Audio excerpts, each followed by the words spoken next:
Pasamos ahora a Perú.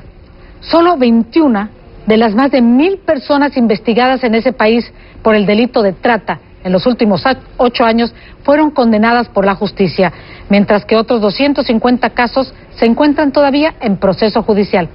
Uno de ellos es el de la joven Gina Pinchi, un símbolo de la lucha contra el tráfico humano, pues es la primera víctima que enfrenta a su victimario denunciándolo ante el Poder Judicial.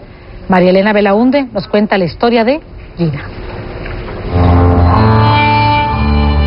En septiembre del 2009, después de 2 años prostituyéndose, Gina Pinchi logró huir de sus captores. Un lugar lejano de mi tierra, no conocía Piura.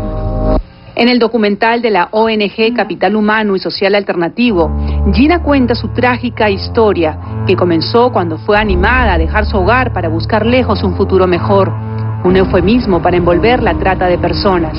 La línea es delgada, pero básicamente consiste en 2 elementos centrales.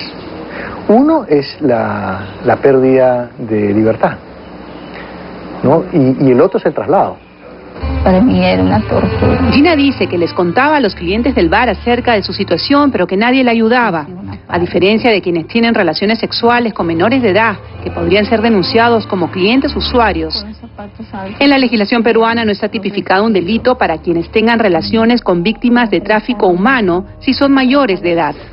Esta semana la policía logró rescatar a 5 menores de edad víctimas de trata y detuvo a otras 10 personas en relación con el caso.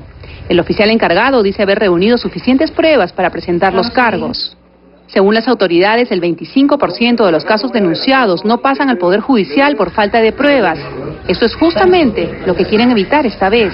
La prueba tiene que ser muy sólida, ¿no? Entonces tiene que haber mucha labor de inteligencia, tiene que haber testimonios, tiene que haber intervención de la Fiscalía desde un principio.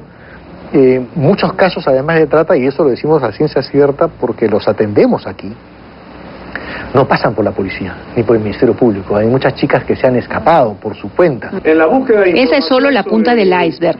Las cifras oficiales hablan de 1.960 víctimas en los últimos 8 años. Pero las propias autoridades admiten que debido a la dificultad para demostrar este tipo de delito, probablemente la realidad supere con creces ese número. Para CNN, María Elena Belaúnde, Lima.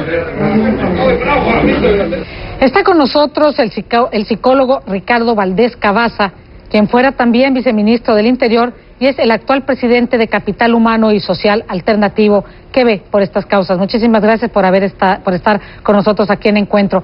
¿Por qué hay tan pocos sentenciados por el delito de trata de personas? Solo 21 entre más de 1000 investigados. Hay muchas razones para ello. En parte es, en un principio, porque el delito es relativamente nuevo. Recién en el año 2007 se dio la ley que tipificaba el delito de trata de personas. Esa es una de las razones. La otra es que los mismos operadores de justicia recién están conociendo el delito y de su extensión. Uno de los problemas que hemos tenido aquí en el Perú es que ha habido una suerte de confusión en el entendimiento de este delito por parte de la policía, del Ministerio Público y de los jueces. En muchos casos fueron derivados como temas de proxenetismo o de rufianismo y no como trata de personas. Ricardo, estábamos viendo en el reportaje que, por ejemplo, no está tipificado como delito el hecho de sostener relaciones sexuales con una persona que dice estar bajo trata de personas, que está haciéndolo, por lo tanto, contra su voluntad. ¿Hay algún camino? ¿Ya se está debatiendo algo en el Congreso? ¿Se espera que esto sea tipificado como un crimen, como un delito? En la práctica tenemos un artículo en el Código Penal que penaliza al usuario que tiene relaciones con una persona menor de 18 años. Es lo que se conoce como el delito como cliente-usuario. Sin embargo, en la práctica no hemos tenido ni una sola sentencia desde que existe ese delito en el Perú por este tipo de situación. Lo que estamos haciendo es, haciendo un poco de incidencia política, si se quiere, en el Congreso estamos conversando y discutiendo esto con algunos congresistas para ver de qué manera podemos enfocar el tema y ver de qué forma también se considera dentro de toda digamos, el gran contexto de este delito también a los usuarios, sobre todo a los usuarios que sí son conscientes de que se encuentran teniendo relaciones con una persona privada de su libertad. Claro, porque qué mejor posibilidad de que la misma gente denuncie, ¿no? Rápidamente, Ricardo, para poder hacerte varias preguntas que nos asaltan, ¿qué factores favorecen que haya tanto trata de personas en Perú? Vemos que es casi un boom. Bueno, muchísimos factores, pero quizás el primero que salta a la vista es la condición socioeconómica de las víctimas. En el Perú, en las zonas altoandinas, hay muchísima pobreza, hay una miseria muy extendida, y eso facilita, por un lado, el que los tratantes, los traficantes, engañen a las niñas y a los niños con falsas ofertas de empleo y con falsos ingresos. Eso por un lado. Y por otra parte, otro segundo factor que también es importante tener en cuenta es el gran mundo informal que existe en el Perú. Tenemos agencias de empleo informales, agencias de transporte informales, hospedajes informales, con muy poco control por parte del Estado, y eso obviamente facilita el que este tipo de transacciones en donde el ser humano es la mercancía pues se produzcan con lenidad y con impunidad.